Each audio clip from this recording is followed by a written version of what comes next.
আসসালামু আলাইকুম প্রিয় শিক্ষার্থীবৃন্দু। আশা করছি সকলে ভালো আছো।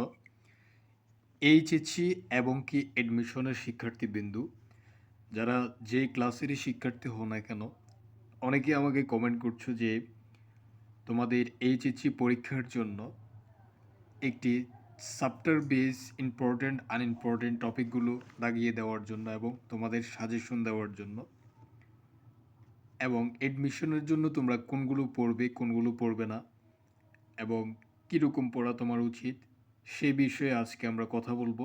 তাই ভিডিওটি প্রথম থেকে শেষ পর্যন্ত দেখার অনুরোধ রইল, কারণ এই ভিডিওটি তোমার জীবনের জন্য লাইফ চেঞ্জ একটি ভিডিও হতে চলেছে।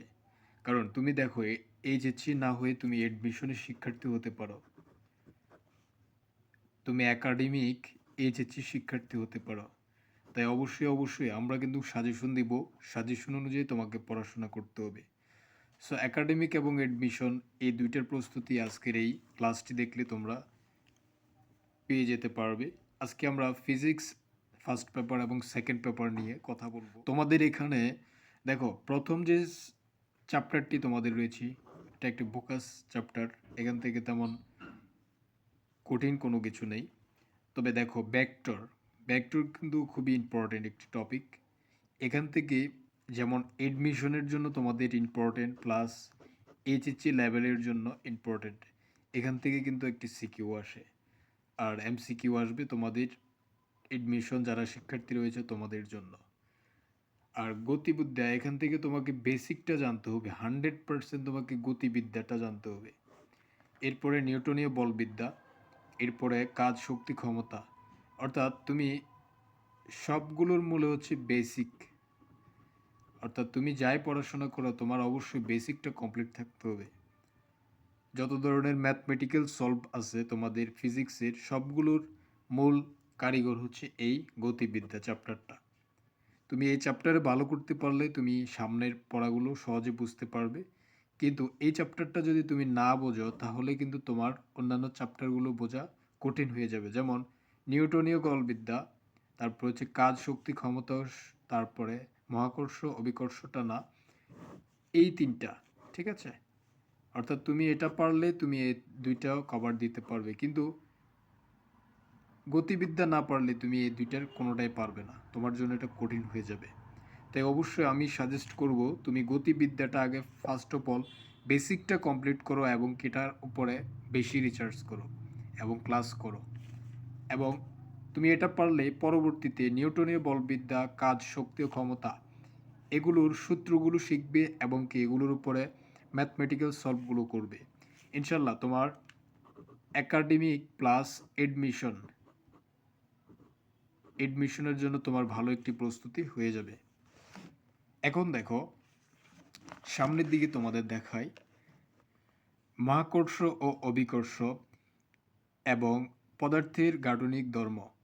এই দুইটা চ্যাপ্টারের মধ্যে মহাকর্ষ অভিকর্ষ এই যে চ্যাপ্টারটি রয়েছে, এটা থেকে একটি সিকিউ আসে। এটা খুবই ইম্পর্টেন্ট। ঠিক আছে?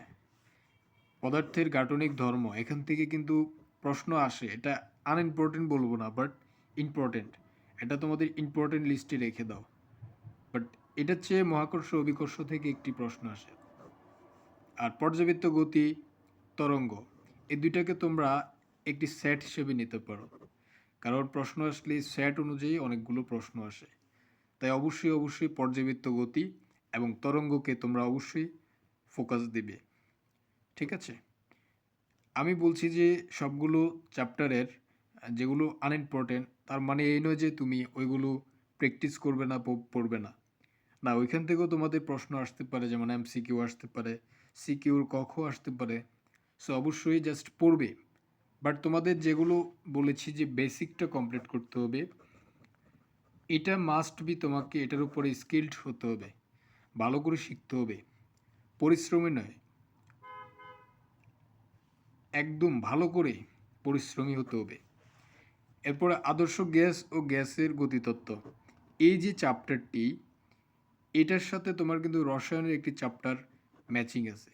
সো অবশ্যই এটা ভালো করে পড়বে, তাহলে রসায়নের সাথে তুমি ওইটার অ্যান্সার করতে পারবে অনেকটা। অর্থাৎ আরেকটি বলতে চাচ্ছি তোমার আরেকটি চ্যাপ্টার রয়েছে সেটির সাথে সংযুক্ত। সো সামনের ক্লাসে তোমাদের ওই বিষয়ে আমরা জানাবো। এখন দেখো ফিজিক্স সেকেন্ড পেপার নিয়ে আমরা একটু কথা বলি, খুবই ইম্পর্টেন্ট। দেখো তোমার চ্যাপ্টার ওয়াইজের মধ্যে তাপগতিবিদ্যা, এখান থেকে কিন্তু একটি সিকিউ এমনিতেও আসে। সো তাপগতিবিদ্যাকে অবহেলা করার কোনো কিছু নেই, এটা খুবই ইম্পর্টেন্ট। সো ইম্পর্টেন্ট লিস্টে তোমাদের রাখতে হবে। স্থির তড়িৎ এবং চলতড়িৎ, এটা তোমরা প্যাকেজ হিসেবে নিতে পারো, বাট তুমি আবার চাইলে আলাদাও নিতে পারো। তবে আমি সাজেস্ট করব, এখানে কিন্তু ঘুরানো পেঁচানো প্রশ্ন স্থির তড়িতে হয় না, কিন্তু চলতড়িতের ক্ষেত্রে হয়। সো অবশ্যই স্থির তড়িৎ এই চ্যাপ্টারটা যেহেতু কোনো ঘোরানো পেঁচানোর প্রশ্ন আসে না, তাই শিক্ষার্থীরা কিন্তু খুব সহজেই এটার অ্যান্সার করতে পারে। তাই অবশ্যই তুমি এই স্থির তড়িৎ, এই যে টপিকটি, এই যে চ্যাপ্টারটি, এটা নিয়ে পড়াশোনা করতে পারো। খুবই ইম্পর্টেন্ট হিসেবে তোমরা লিস্টে রাখবে, ঠিক আছে?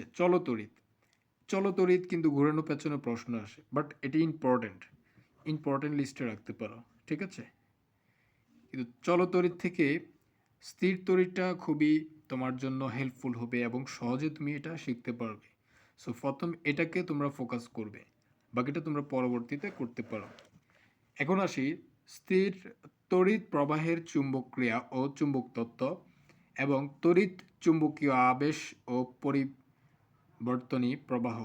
এখান থেকে দেখো তড়িৎ প্রবাহের চুম্বকীয় ক্রিয়া, এই যে চ্যাপ্টারটি, এটা তোমার যেমন এডমিশনের জন্য ইম্পর্টেন্ট, প্লাস এইচএসসি লেভেলের জন্য মোটামুটি ইম্পর্টেন্ট। তবে এটা তোমাদেরকে পড়তে হবে, ঠিক আছে? তড়িৎচুম্বকীয় আবেশ ও পরিবর্তন প্রবাহ, এটা তোমরা শিখে যাবে, পড়ে যাবে। জ্যামিতি আলোক বিজ্ঞান এবং ভৌত আলোক বিজ্ঞান, এই যে চ্যাপ্টারটি, এখান থেকে তোমরা থিওরি টাইপের প্রশ্ন পাবে, কিছু ম্যাথমেটিক্সও পেতে পারো যেহেতু জ্যামিতি রয়েছে। সো এখান থেকে তোমাদের এটাও কিন্তু ইম্পর্টেন্ট লিস্টে রাখবে, খুব সহজে তোমরা শিখতে পারবে। আধুনিক পদার্থবিজ্ঞান যে চ্যাপ্টারটি রয়েছে, এখান থেকে তোমাদের এডমিশনের জন্য এবং কি এইচএসসি লেভেলের জন্য, অর্থাৎ তুমি যদি এইচএসসি শিক্ষার্থী হয়ে থাকো, তোমার জন্য যেমন গুরুত্বপূর্ণ, যারা এডমিশন অর্থাৎ ইউনিভার্সিটিতে পড়াশোনা করবে, তাদের ভর্তি পরীক্ষার জন্য প্রস্তুতি নেওয়ার জন্য খুবই ইম্পর্টেন্ট। জিএসটির জন্য খুবই ইম্পর্টেন্ট এই যে চ্যাপ্টারগুলো এডমিশনের কথা বলেছি। তোমরা বিভিন্ন ইউনিভার্সিটিতে ভর্তি হতে পারো, তখনও তোমাদের এগুলো লাগবে। অর্থাৎ এখন থেকে তুমি যদি ভালো করে একটি প্রপার প্রস্তুতি এবং গাইডলাইন নিয়ে পড়াশোনা করো, তাহলে তোমাদের জন্য এগুলো খুবই সহজ। আরও 3টি চ্যাপ্টার রয়েছে, আমরা এগুলো নিয়ে একটু কথা। প্রিয় শিক্ষার্থীবৃন্দু, পড়াশোনা পরীক্ষার সকল আপডেট সবার আগে পাওয়ার জন্য এবং আমাদের এইচএসসির একাডেমিক ভর্তি প্রস্তুতি শুরু থেকে নেওয়ার জন্য আজই এনরোল করো কেএনএম এডুকেশনাল ইউটিউব চ্যানেলে। এনরোল করতে স্ক্রিনে দেওয়া এই নম্বরে হোয়াটসঅ্যাপ করো অথবা কল দাও। কোর্সটিতে যা যা থাকছে, পড়াশোনার সকল আপডেট সবার আগে দেওয়া হবে, সকল সাবজেক্টের বিগত 5 বছরের প্রশ্নব্যাংক দেওয়া হবে, সকল সাবজেক্টে কমপ্লিটলি ক্লাস করানো হবে, এইচএসসির পাশাপাশি ভর্তি প্রস্তুতি করানো হবে, এইচএসসি থেকে ভর্তি পরীক্ষা পর্যন্ত লাইফ টাইম সাপোর্ট দেওয়া হবে। আমাদের পড়াশোনাকে আরো সহজ করতে আমাদের সাথে এখনই যুক্ত হয়ে যাও। এইচএসসি এবং এডমিশন ফুল কোর্সে হোয়াটসঅ্যাপ করো স্ক্রিনে দেওয়া নম্বরে। কথা বলি, দেখো পরমাণুর মডেল ও নিউক্লিয়ার পদার্থবিজ্ঞান এবং সেমিকন্ডাক্টর ও ইলেকট্রন জ্যোতির্বিজ্ঞান, এখান থেকে তোমাদের থিওরি টাইপের প্রশ্ন আসে। সো অবশ্যই তোমাকে এখান থেকে এইচএসসি এবং এডমিশনের জন্য এখান থেকে তোমাদের একটু প্রস্তুতি নিতে হবে, জাস্ট মোটামুটি। তবে মেইন ফোকাস দিতে হবে তোমার স্থির তড়িৎ, তাপগতি, এগুলো স্কিল্ড হতে হবে। কি হতে হবে? স্কিল্ড, অর্থাৎ ভালো করে তোমাকে মাস্ট বি এগুলো শিখতে হবে। আর প্রথম চ্যাপ্টারের জন্য আমরা কি বলেছিলাম, তোমাদেরকে এখান থেকে ভৌত জগৎ এবং পরিমাপ, এটা কিন্তু 1 নাম্বার, অর্থাৎ সহজের ক্ষেত্রে তোমাদের এটা সহজ হবে এই চ্যাপ্টারটা, এটা থেকে এমসিকিউ আসে মূলত। এরপরে স্কিল্ড হতে হবে, কি বলেছিলাম, স্কিল্ড হতে হবে তোমার ভেক্টর, জাস্ট থিওরি টাইপের প্রশ্ন পড়তে হবে। এরপরে গতিবিদ্যা, নিউটনীয় বলবিদ্যা, কাজ, শক্তি, ক্ষমতা, এগুলোতে স্কিল্ড হতে হবে, অর্থাৎ ভালো করে তোমাকে পড়তে হবে। এডমিশন এবং একাডেমিক, অর্থাৎ এইচএসসি এবং একাডেমি এডমিশনের জন্য তোমরা পড়বে, ভর্তি প্রস্তুতির জন্য পড়বে। এরপরে মহাকর্ষ অভিকর্ষ, এটা তোমাদের জাস্ট বেসিকগুলো জাস্ট নর্মালি পড়ে যাবে। তবে ইম্পর্টেন্ট, আমি এমন না যে তোমার সবগুলো তুমি পড়বে না, যেগুলো ইম্পর্টেন্ট সেগুলো পড়বে, এটা বলিনি। কিন্তু তোমার স্টাডিটা শুরু হতে হবে এরকমভাবে যাতে তুমি খুব সহজে বেসিকটা কমপ্লিট করার পরে স্কিলগুলো কমপ্লিট করবে, করার পরে তুমি সম্পূর্ণ একটি পরিপূর্ণ গাইডলাইন অনুযায়ী পড়াশোনা করবে, দেখবে তোমাদের প্রস্তুতি 100% হবে। আমি আশা করছি তোমাদেরকে বুঝাইতে পেরেছি।